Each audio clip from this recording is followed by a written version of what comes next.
For our project, we chose caffeine as our ergogenic aid. Caffeine is probably one of the most relevant ones because almost everyone already uses caffeine in some form, like coffee, energy drinks, or pre-workout. When I drink caffeine, I usually have about 2 cups of coffee, which is typically around 200 milligrams. I try to make sure I do not drink any caffeine after 2 p.m. because I feel like I don't sleep as well at night.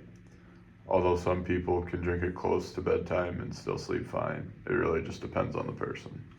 My typical caffeine consumption during the day includes pre-workout before a anaerobic exercise routine that I do every day.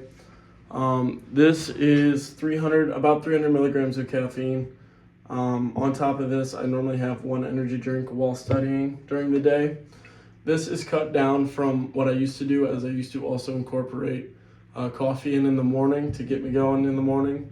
However, I found out that I was becoming addicted to caffeine, and without caffeine, I was having headaches and withdrawals from the residuals of not having caffeine each and every day. So instead of introducing something totally new, we wanted to look deeper into something people already use and understand whether it can actually improve performance in exercise. So in our discussion today, we're going to talk about what caffeine is, how it works in the body, whether it improves performance, the side effects, the legality, and the overall cost versus benefit. So I'll start with what caffeine actually is and the theory behind why it is used as an ergogenic aid. Caffeine is scientifically known as 1,3-trimethylanthine and is classified as a central nervous system stimulant that acts on the primary receiving area within the basal ganglia. It's also the most widely used psychoactive substance in the world. Yeah, which is pretty interesting. The main theory behind caffeine is that it reduces fatigue and increases alertness, which is why it is so commonly used for exercise, work, and alongside many other study habits. So it basically helps you stay focused during exercise or really any task you intend on doing. Exactly. It also improves attention and reaction time, which can be really important in a variety of sports such as football, basketball, baseball, and almost every other sport out there. Especially in sports where quick decisions matter. Exactly. Another key effect is that caffeine reduces RPE, the rate of perceived exertion, meaning that athletes are able to maintain exercise for a longer period of time without the increase of perceived exertion on their bodies. So that just means exercise feels easier. Yeah, even if you are working at the same intensity, the perceived exertion is significantly less. That alone could improve performance if you can push longer and not feel like you're working as hard. It could also allow you to work at new, higher, never achieved before intensities. Exactly. And that's one of the main reasons it's considered an ergonomic aid within sports and exercise. So now let's get into the mechanism of how caffeine actually works in our bodies. So after you ingest caffeine, it works by reducing adenosine release in the brain. So adenosine is the chemical that makes you feel tired, correct? Exactly. It's basically an inhibitory chemical that slows down the central nervous system. It essentially stops tiredness from releasing from your brain. So caffeine blocks this effect? Yes. According to Fizone, a 2004 study, caffeine acts as an antagonist to adenosine receptors, specifically A1 and A2 receptors, blocking the reception of adenosine and promoting an excitatory response by the body, which results in the alertness and wakefulness. Where are those receptors typically located? They're found in areas like the basal ganglia, which is involved with motor control. They are also found on the neurons at the end of the striatum, which connects directly to the movement and exercise. These receptors are also found on the striatum, as I've explained previously, on the ends of the projecting neurons, which are then involved in dopamine and cyclic AMP regulation, along with motor processing. Since adenosine normally suppresses activity, blocking it allows the central nervous system to stay more active and excitable, meaning you feel less groggy, tired, and burned out during exercise and other daily activities. Which is why which explains why you feel more alert and focused while taking caffeine. Right, and why reaction time and performance can improve. I'll go into the actual effects based on research to answer the question of whether caffeine really improves performance. Research constantly shows that caffeine improves endurance performance in many aerobic activities. So things like running and cycling. Yes, this promotes benefits in activities like track, cross-country, swimming, and many other long-term sports. It also improves muscle strength and power output in resistance training, meaning anaerobic output can be maintained for a longer given of time, and athlete the ability to produce more power before fatiguing out. And most of the performance improvements come from reducing fatigue and enhancing the duration in which the athlete can maintain long duration exercise rather than stimulate the actual muscle growth itself.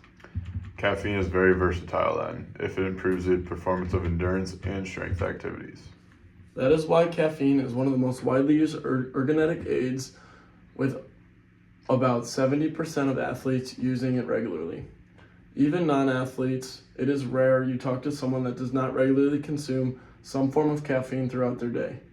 Caffeine consumption is much more prominent, however, on colleges' campuses, like here at St. Ambrose, because students have to manage studies, homework, work, athletics, and many other things throughout their days without fatiguing out.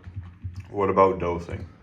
Most research, including Goldstein in 2010 and Spirit in 2014, shows that an effective dose is around 3 to 6 milligrams per kilogram of body weight. So for most people, that'd be around 200 to 400 milligrams. Yes, and is usually taken without about 30 to 60 minutes before exercise to maintain the adequate results from the caffeine. So timing matters as well. Exactly. And taking a higher dose doesn't typically improve performance unless you have a higher tolerance due to continuous caffeine consumption day in and day out, which stimulates you to need to take more caffeine to receive the same results. Okay, now let's talk about the side effects. What are the risks of caffeine? The most common side effects are increased heart rate and blood pressure, anxiety, irritability, and jitteriness. Which people have probably experienced before when taking caffeine throughout their life. Yes, especially if you've had too much caffeine. Caffeine can also act as a diuretic. A diuretic basically makes you have increased urination and can also lead to imbalances in water or electrolytes. That can be especially dangerous for endurance athletes. Sleep is also a big issue with caffeine playing into effect as well, isn't it? Yes, sleep disruption is one of the biggest concerns, especially if caffeine is taken later in the day. Caffeine has a half-life of 6 hours, meaning if you take a 400 milligram dose at 4 p.m., at 10 p.m. around bedtime, you'll still have 200 milligrams in your system, and some form of caffeine will be in your body all throughout the night. You can imagine what that might do to not only struggling to fall asleep, but also the quality of the sleep that you do get. That also affects recovery and performance the next day. As we know, sleep is one of the main recovery benefits that you can do to recover your body, especially as college athletes, consistently working their bodies over and over each and every day. Exactly. There's also the potential for tolerance being built up.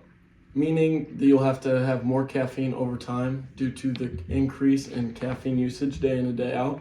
Yes, and if you stop suddenly, the more caffeine you are used to taking, the more severe the withdrawal symptoms may be, like headaches or irritation. This is kind of like what I was talking about earlier, why I cut back on caffeine, because in the mornings where I couldn't have caffeine, I would have these headaches. Without the use of caffeine, I noticed that this was starting to become a big problem and I needed to cut back, which is why I have. So looking at the cost versus the benefit, caffeine is generally considered very effective. Yes, and the benefits seem very strong. It improves endurance, strength, and performance, and is supported by a lot of research. What about the cost side? The main costs are side effects like anxiety and sleep disruption, especially at higher doses or taking it later on in the day. So risk increases with higher intake. Yes, but overall, caffeine has a high benefit and is relatively low cost when used properly. As we've talked about, so many people use caffeine day in and day out, almost everybody. There's hundreds of research articles on caffeine and is a very studied ergonomic aid. So, is caffeine allowed in sports? Yes, but however, is it banned at all? No, it is not banned by the WADA, but it is monitored. So they track how much athletes use? Yes, but it is very lightly monitored, and it is rare that you would actually be tested for caffeine, and there's no official limit anymore. Is it allowed in both the NCAA, NAIA competitions as well as any other competitions professionally? Yes, it is legal, but athletes should still be aware of how to use it responsibly for their own safety. So overall, caffeine is one of the most effective ergonomic aids available. It works by stimulating the central nervous system and reducing fatigue. It also improves endurance, strength, and overall performance in their exercise. But the effects depend on the dose, timing, and individual tolerance. And while there are side effects, the cost-benefit ratio is generally very favorable for taking caffeine day in and day out. As long as it's used correctly, caffeine can be a very good ergogenic aid that is safe to use.